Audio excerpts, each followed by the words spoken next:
They didn't know who she was. But one person did. The autumn wind bit sharp across the Fort Ridgeline plaza, tugging at the hems of uniforms and rattling the metal poles where faded training flags hung limp. Recruits moved in staggered rows across the gravel lot, marching, shouting cadence, flinching under the barking commands of staff sergeants. The atmosphere was rigid, timed, tightly wound, until a shadow moved at the edge of the square. She walked in unnoticed at first. No badge, no base insignia.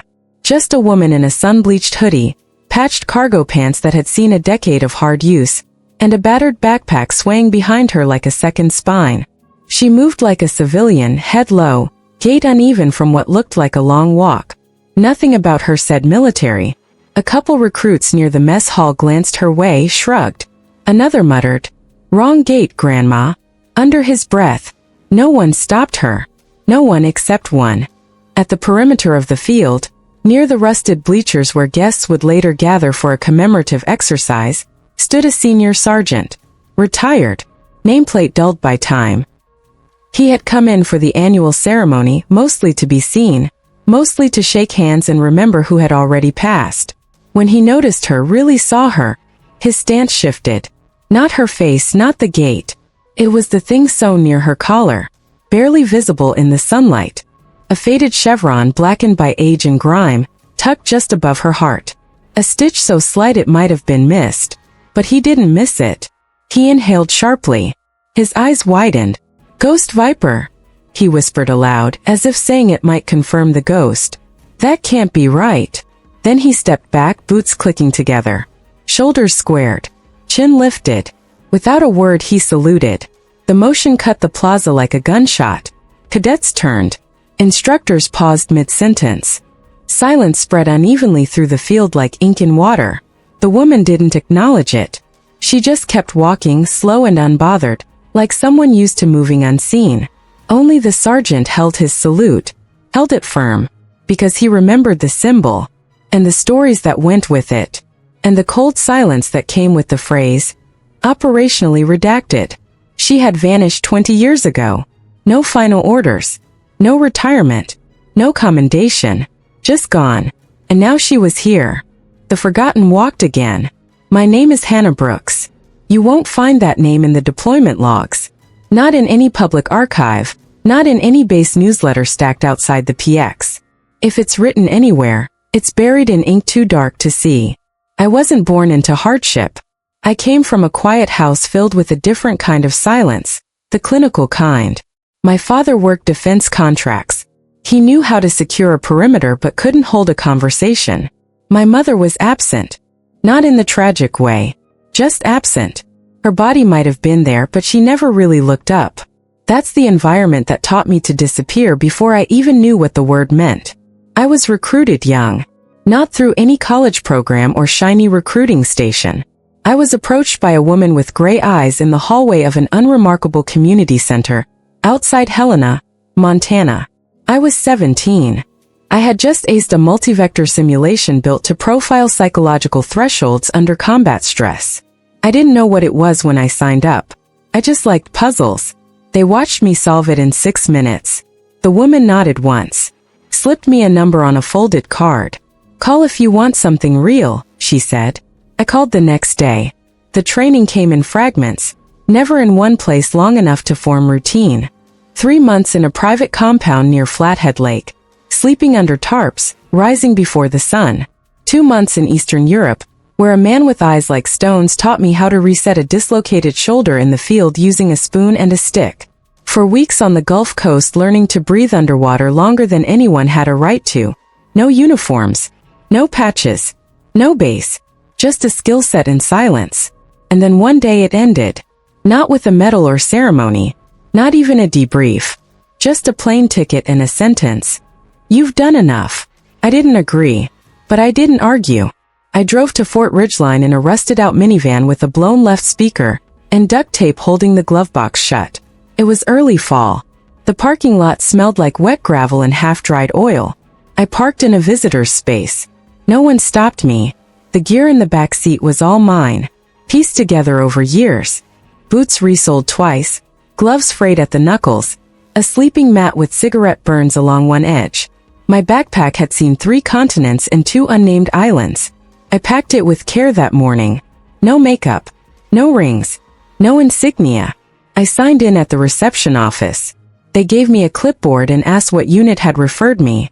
I left the line blank. The corporal looked confused but shrugged and filed it anyway. Paperwork had always been the easiest part of the military to fool. No one wanted to slow things down.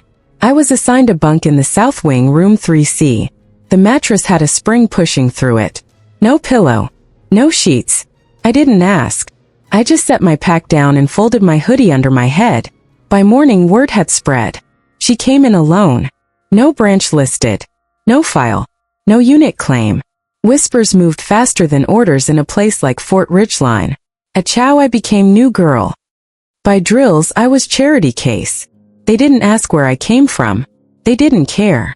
They saw my hoodie, my duct tape gear, and made their assumptions. One cadet, Marcus, called me a supply reject. Said I looked like surplus gear left in a flood zone.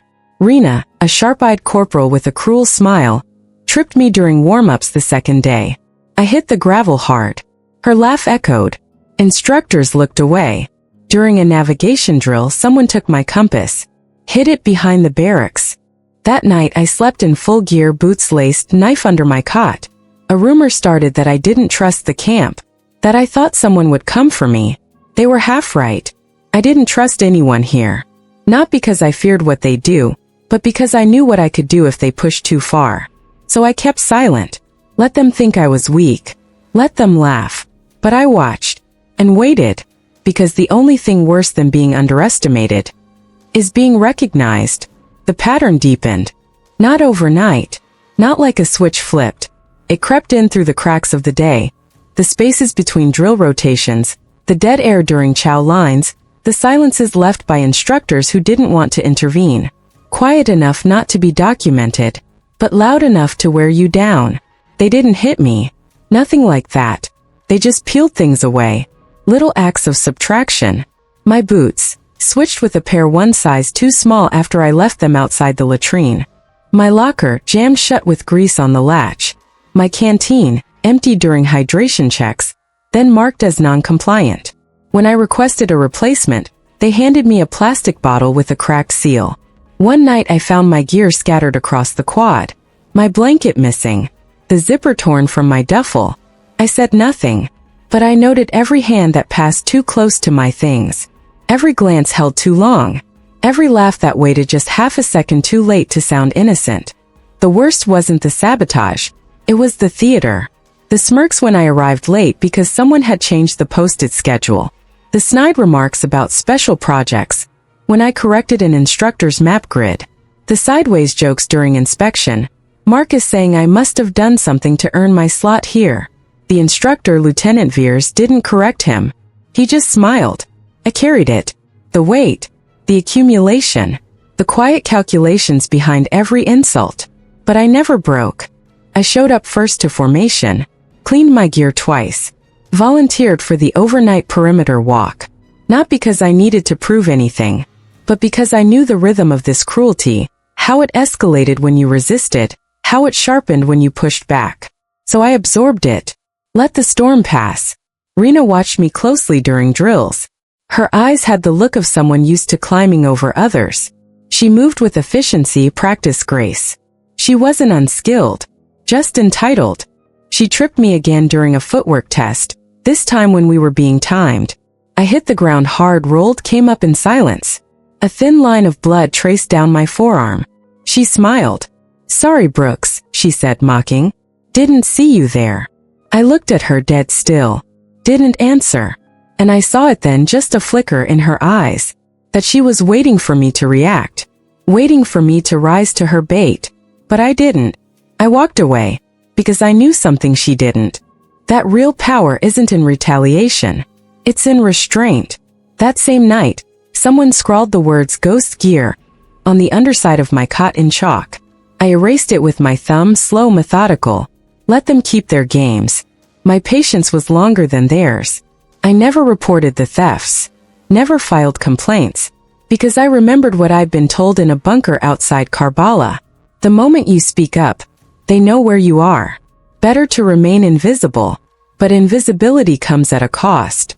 They started ignoring me during simulations, paired me with broken tech.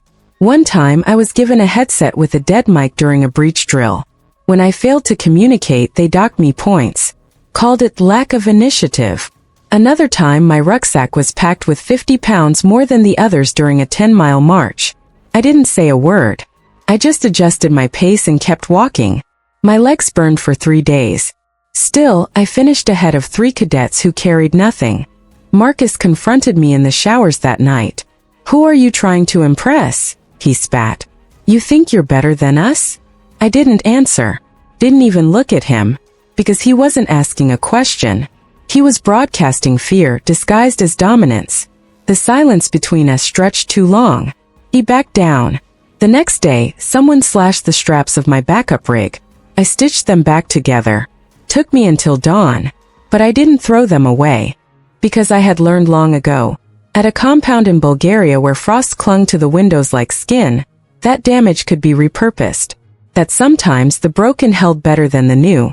The instructors didn't care. Some even seemed to enjoy it. They passed me over during evaluations. Never called my name for demo. During PT tests, my scores were marked with asterisks, unverified, or requires recheck. Always a reason. Always just enough doubt to sideline me without question.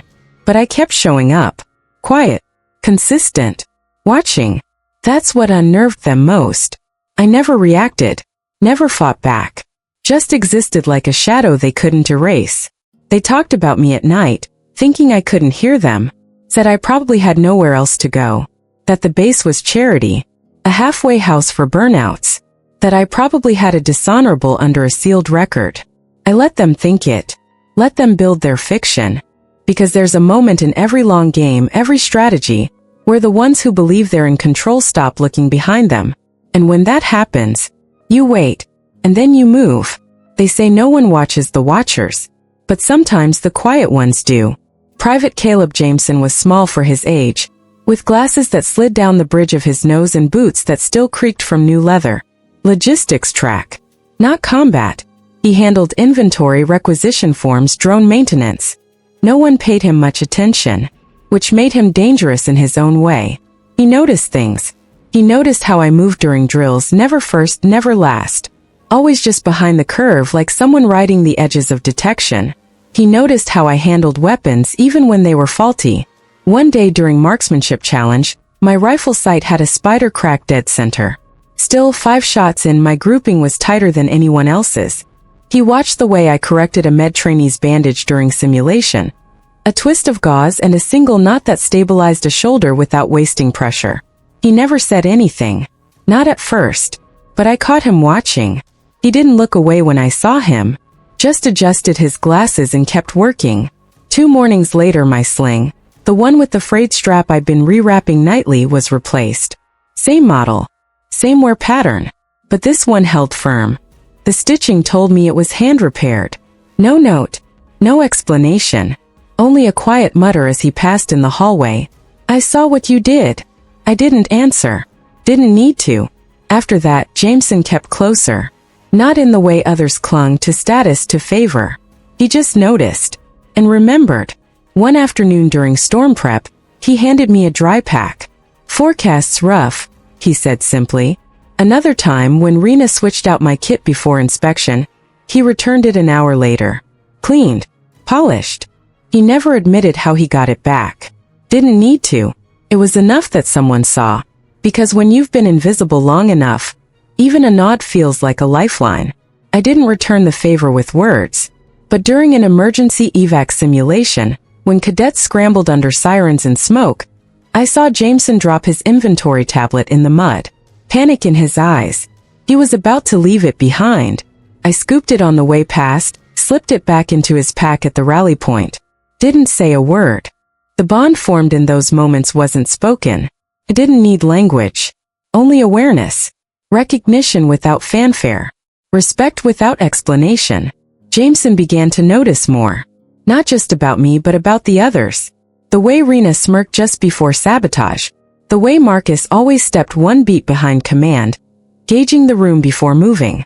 He started keeping notes, not on paper, not where it could be found, but in the way he packed, who he partnered with, how he rotated shifts to keep himself near when things went wrong. He didn't act above them, just adjacent, the best place to observe. One night, after lights out, he sat across from me at the mess, barely a hum of conversation in the air. He didn't look up when he spoke. "You've done this before," he said quietly. It wasn't a question. I didn't respond. He nodded anyway, like that was the answer. Then he added, "They don't know what you are." He was right. They didn't. They thought I was a stray, another dropout caught in the current someone brought in to fill the ranks. They didn't know about the compound in Sarajevo, where I disarmed 2 tripwires with a bottle cap and a pencil, or the night in Al-Karim where I carried a wounded civilian 6 miles through a salt storm, or the mission near the Syrian border that never made the reports because it wasn't supposed to happen. They didn't know I'd vanished once for 18 months, not because I was captured, but because my name was erased. And that had been by design. I was never meant to return, but I had, and now I was here. Jameson watched me like someone reading a coded message, slowly, carefully, with the reverence of someone who knew there was something beneath the ink. He started saying less around others, made himself smaller, but his eyes stayed sharp. When Rena whispered during chow that ghost girl must have found a boyfriend, Jameson didn't flinch, didn't answer. But that night, when my boots went missing from the drying rack, they were back on my bunk by morning, cleaned, dry. He never said how. He just passed me later that afternoon during equipment checks and muttered, "You shouldn't have to fight 2 wars at once." I stopped then, really looked at him. He didn't have the muscles, the stare, the barked orders, but he had something rarer. Clarity. The kind that comes from watching the world break good people and still believing in fixing things. "Neither should you," I said. The word startled him, but he smiled. After that, something shifted. Not around the camp. They still called me names, still handed me faulty gear, still watched for the crack they were sure would show. But I knew now I wasn't the only one seeing. And sometimes that's all it takes. A second set of eyes. A second truth. A second witness. The wind cut sharp across the breach field. Cold, brittle, the kind of chill that makes metal feel alive. It was a Monday tactical rotation day. The instructors had planned a simulated breach scenario. Close quarters entry, multi-angle room sweep, live comms, full kit. The kind of drill where egos like to flare and someone always tried to show off. I was assigned to Alpha Unit 4th to enter. 3 minutes in, we were already behind. Marcus had botched his call-out. Rena was too slow on her pivot. Someone on the tower shouted, "Recalibrate your damn angles." But no one adjusted. I moved without sound, slipped through the doorframe behind Marcus, cleared left. Then everything paused. A scrape. A misstep. Rena bumped a table leg, sending a plastic training cup skittering across the floor. "Compromise," someone yelled from above. I dropped behind cover. Marcus panicked. Pushed too fast. His boot caught a rig wire meant to simulate trip sensors. A small flag popped, marking fatal exposure. He cursed and slammed his hand on the wall. I stayed low, recalculated. Moved in. Just as I turned to signal rear clear, someone from behind collided with me. Not hard, but enough to catch fabric. The strap of my field jacket ripped clean, falling loose from my shoulder. It was a moment, half a second, but enough. The tattoo surfaced. Black ink faded by time. A serpent coiled in a figure eight, its body wrapped around a broken spear. Half concealed under the frayed strap of my tank. Silence dropped harder than the breach alarms. From the tower above, binoculars lowered. A voice, Major Keynes, broke through the static. "That's not possible." He wasn't talking to anyone, just breathing disbelief into the open air. I reached calmly, adjusted the strap back over my shoulder and stood. Didn't explain. Didn't flinch. Walked out of the structure. Behind me no one moved. Even Marcus, mouth open, said nothing. That night, there were no whispers in the chow line. No taunts. No stolen gear. No ghost girl jokes. Only a vacuum. The kind that fear leaves behind when it replaces mockery. I ate in silence. Jameson passed my table. Didn't stop. But his hand tapped twice on the back of my bench. A signal. I understood it. Respect. No noise. Just recognition. At 0400 the intercom buzzed. Brooks. Report to Commandant's Hall. Full dress. It wasn't a request. The commandant waited in the glass-walled briefing room, his desk cleared. Behind him, the base flag swayed under red-tinged emergency lights, just enough for atmosphere. He didn't ask me to sit. Ghost Viper, he said. First time anyone at Fort Ridgeline had said it aloud. I met his eyes. Said nothing. His gaze didn't waver. There were stories, he said. But they were buried. Deep. You shouldn't exist. I tilted my head slightly. Let him sit with the discomfort. He sighed. Then slid a file across the desk. It was blank on the outside. Not even a classification stamp. Inside one page. A photo. Me. Younger. Night vision blur. Standing next to a collapsed convoy truck in snow. My hand on the shoulder of a wounded child. The caption read, Redacted, Operation Unnamed. He tapped the folder once. I want you co-instructing the advanced drills. Starting tomorrow. No justification. No protocol. Just a change in reality. I nodded once. Then turned to leave. He didn't stop me. Didn't even say thank you. Didn't need to. By morning the orders were posted. Not under announcements. But in the drill rotation log. Advanced Tactical Phase 3 Instructor Brooks H. No questions followed. No one objected. Even Rena stared as I passed during lineup. But she didn't speak. Marcus shifted away from me during warm-up. His eyes didn't meet mine. Jameson was the first to move. He approached after rotation. Held out a schematic, redrawn from the day's drill, with notes correcting several blind angles the instructors had missed. It's yours now, he said. I took it. Nodded. The rest of the cadets watched from a distance. Curious. Wary. I didn't care. Recognition didn't change me. I still woke before the bell. Still patched my own gear. Still laced my boots like I might need to run at a moment's notice. But now when I walked across the field, heads turned. Not out of mockery, but out of memory. Because somewhere somehow they knew. You don't rise from nothing unless you've survived everything. And I had. Years passed. Bases change. Cadets rotate. Commanders retire. But some things stay. Stories. Symbols. Warnings. Fort Ridgeline remained, built into the hills like it had always been there. Snow dusted the training grounds by early October. The firing ranges were quieter now. Fewer drills, more digital simulations. But the old buildings stood. Brick and steel. Weather-worn but holding. By then no one spoke my name out loud. There was no photo on the wall. No medal in the office case. No commendation or Hall of Fame plaque with my face beside it. But something else had taken root. It started in the corner of Hangar B. A place that had once stored overflow gear and now served as overflow storage for something else. Rumor, myth, memory. The first stencil appeared low on the outer wall. Almost hidden. It wasn't large, 12 inches maybe. Painted in black and gray. No bright colors, no tags, no signature. Just a silhouette. A woman facing left, walking. Across one shoulder, curling like smoke, a shadowy serpent. Inked in negative space, coiling around a spear broken at the haft. Beneath it, in block print, someone had written, "We know who you are. Thank you." Maintenance was called to remove it. They didn't. Command saw it and ordered a sweep. Graffiti was against regulation. Someone had to face federal property. It needed to be gone by morning. It wasn't. Not because of protest, but because by the time the crew arrived, 3 more had appeared. One on the back of the munitions locker. Another behind the obstacle course tower. A 4th, painted high where no ladder reached, on the rusted ventilation hood above the mess hall. No one admitted to doing it. No one confessed. But word spread. And this time, not in whispers of shame or suspicion. In respect. Cadets began folding their sleeves differently.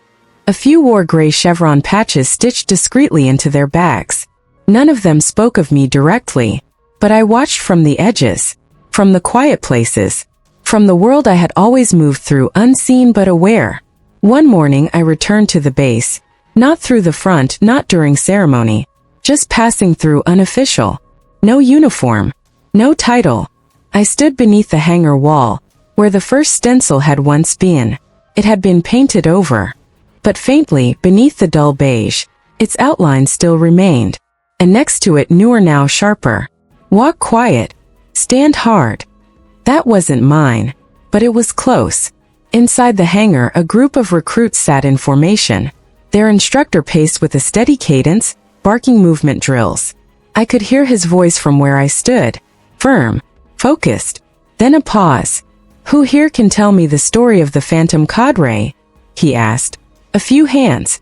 Someone answered. "Off-book unit. No official record. Operated behind lines." Another. Said to have trained at Fort Ridgeline. One of them came back. The instructor didn't confirm or deny. Just nodded. "Then remember this. Respect isn't granted by stripes or rank. It's what you leave behind when no one's looking." I turned away then. Let them have their myth. Let the story become something bigger than me. Because that's what mattered. Not that they remembered me, but that they remembered why.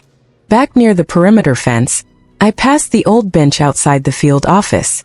It hadn't changed, still crooked, one leg shorter than the rest. But now, carved faintly into the wood. GB walked here. I didn't carve it. Didn't need to.